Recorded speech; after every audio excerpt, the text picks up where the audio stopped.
related charges. 4 men charged in connection with the Haitian boat tragedy in Bahamas. New York declares monkeypox a public health emergency. Henrika Stenson wins LIV golf individual competition. And a $4 million prize on debut. News and details right after this.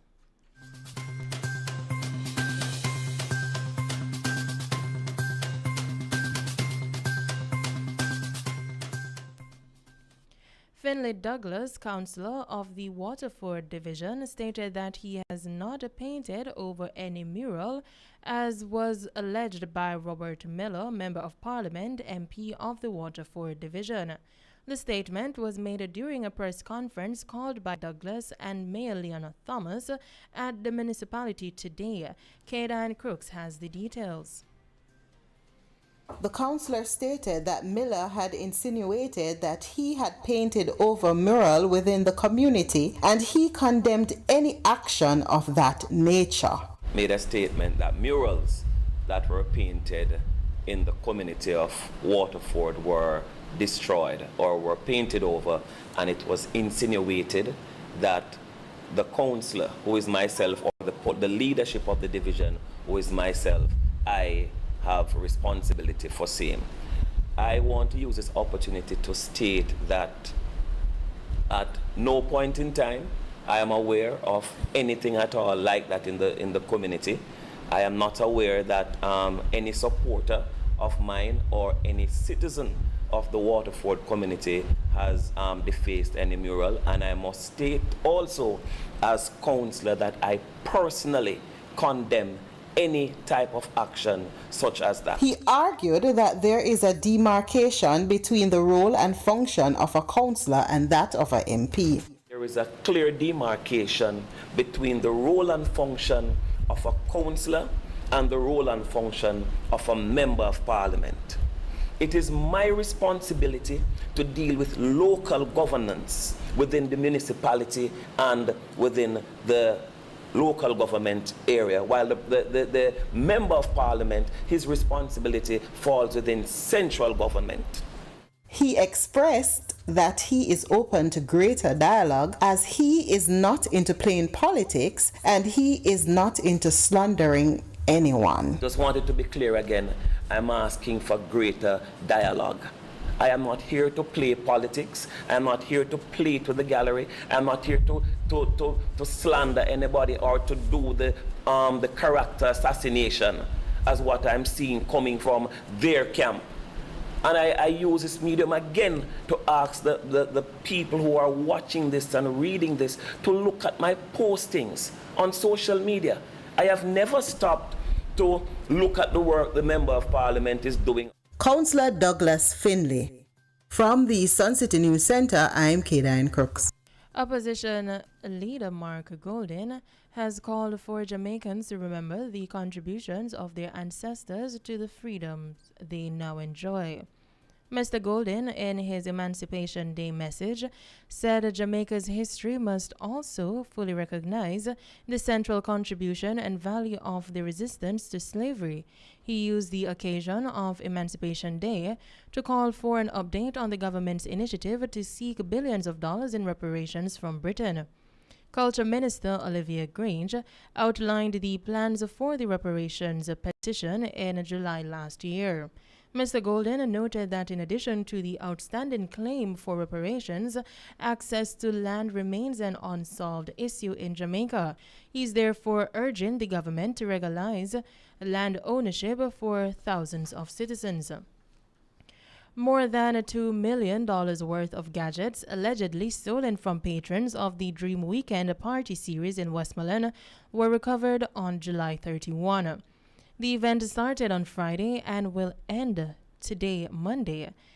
Approximately 200,000 Jamaican dollars in cash, along with 30 British pounds, was also seized.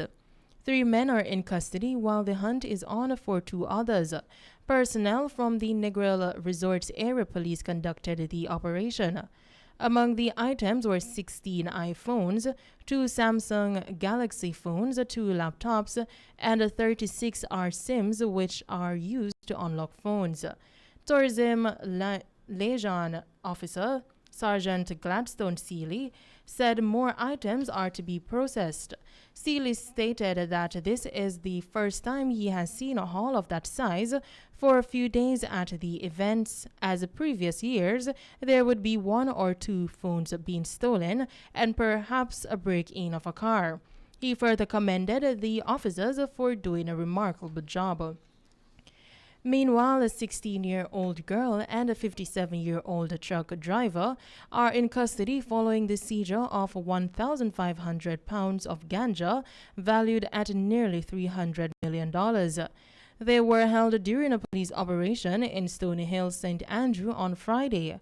A statement from the police says around 2:45 p.m., the Narcotics Division and the St. Andrew North Police intercepted a truck on St. Christopher's Road. The truck was searched and the ganja was reportedly found.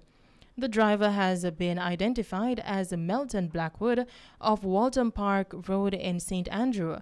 Mr. Blackwood and the 16-year-old girl, who is a student from Walton Park Road, were taken into custody and later charged for the breaches of the Dangerous Drugs Act.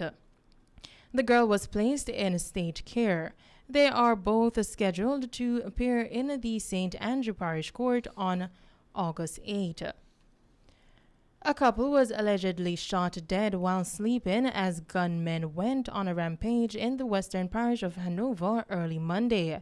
The attackers reportedly kicked open the doors to a house and shot a man and a woman in Pumpkin Bottom. A man was also killed in the neighboring community of Barbican. Their identities have not yet been released. The shootings took place about 2 a.m. It's not clear whether the cases are linked. The police were at both locations. You're listening to the evening news right here on Suncity 104.9 FM. The time is now 5:09 p.m.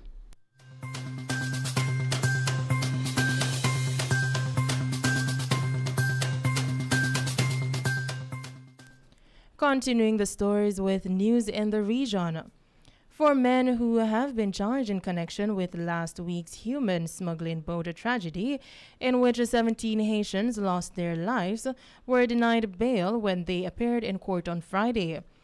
They have been charged with 18 counts of manslaughter, which include the unborn child of one of the women aboard the vessel. 2 of the men were also charged with reckless operation of a craft and not having a boater's license. The 4 accused were not required to enter a plea. They will return to court on October 28. Meanwhile, it's reported that the government of Haiti has committed to covering the burial cost of those who died at sea. During a news conference early this week, Bahamian Police Commissioner Clayton Fernanda urged family members of deceased victims from Sunday's boating tragedy to come forward to assist with the identification process. Officers suspect the boat traveling to Miami as a part of a human smuggling operation. In international news, veterans advocates in the United States are in heated debates about a bill that is now being assessed to recompense those military veterans who were affected by toxic burn pits while doing their duties for the U.S. military.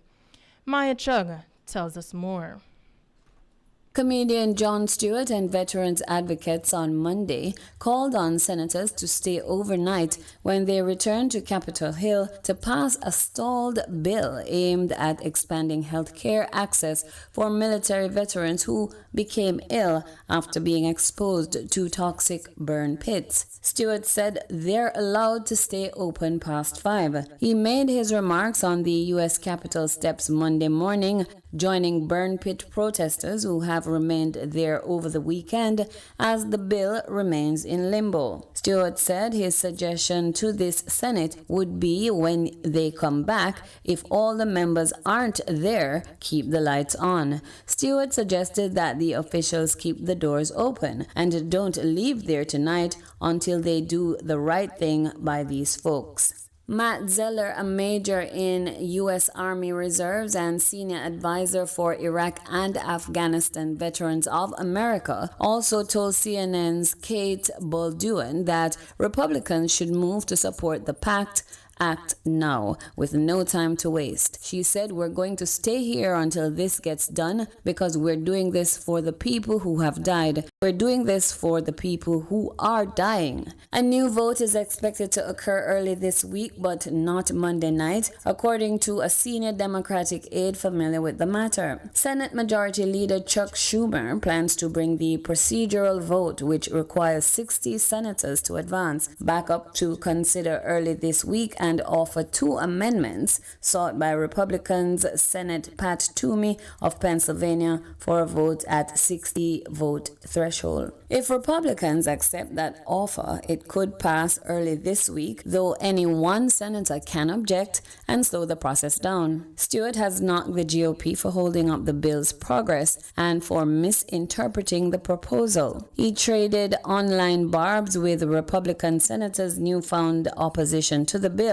that they both voted for in June. On Monday, Stewart addressed the feud. He said, "You can attack me all you want and you can troll me online, but here's the beautiful thing, I don't care. I'm not scared of you and I don't care. These are the people that I owe a debt of gratitude." Toomey was one of few Republicans who voted to block the bill designed to help U.S. military veterans exposed to toxic burn pits. Toomey said the bill, as written, would allow Democratic colleagues to go on an unrelated $400 billion spending spree. He has said he wants a vote on his amendment to change the spending categorization before he agrees to allow the bill to come to a vote. It's unclear, as of early Monday, whether Schumer's proposal will be enough to assuage Toomey's concerns. From the Suncity News Center, I'm Maya Chung.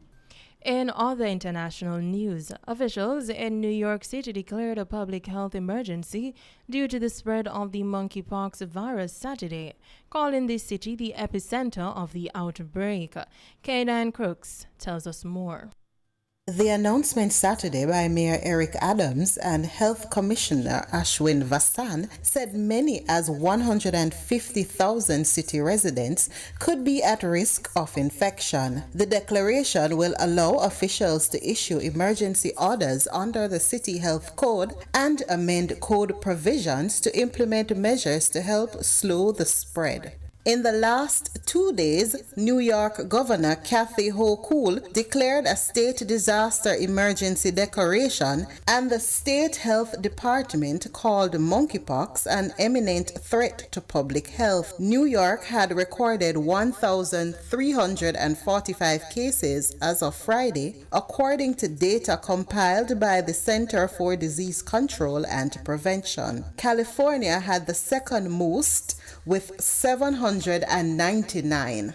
The World Health Organization declared monkeypox a global health emergency on July 23rd, and San Francisco's mayor on Thursday announced a state of emergency over the growing number of cases. The once rare disease has been established in parts of Central and West Africa for decades, but was not known to spark large outbreaks beyond the continent or to spread widely among people until May, when authorities detected dozens of epidemics in Europe, North America, and elsewhere. To date, there have been more than 22,000 monkeypox cases reported in nearly 80 countries since May, with about 75 suspected deaths in Africa, mostly in Nigeria and the Congo. From the Suncity News Center, I'm Kadan Crooks. You're listening to the evening news right here on Suncity 104.9 FM. We'll have sports right after this.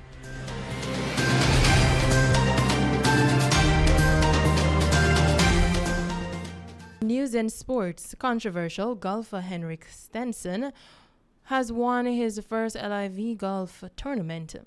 The controversial sporting figure has come under fire for participating in Saudi Arabia-funded tournaments. Maya Chung has more.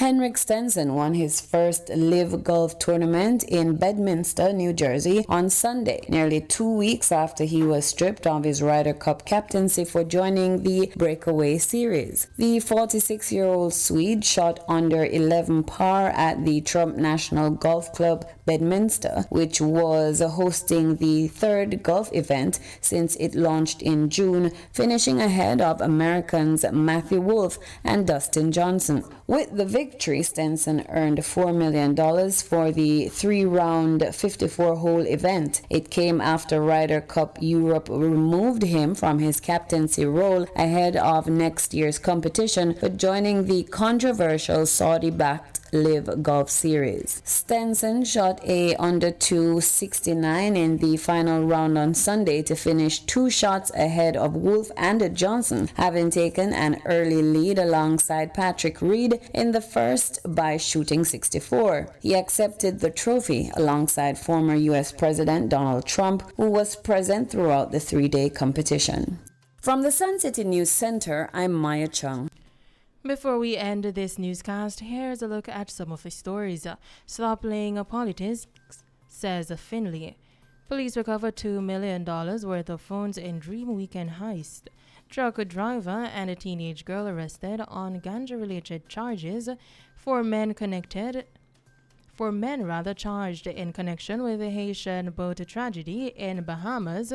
New York City declares monkeypox a public health emergency.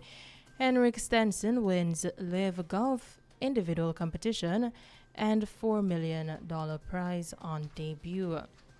That's it for the news update from the Suncity News Center here on 104.9 FM. Join us again tomorrow at 7 a.m. for more news on this station.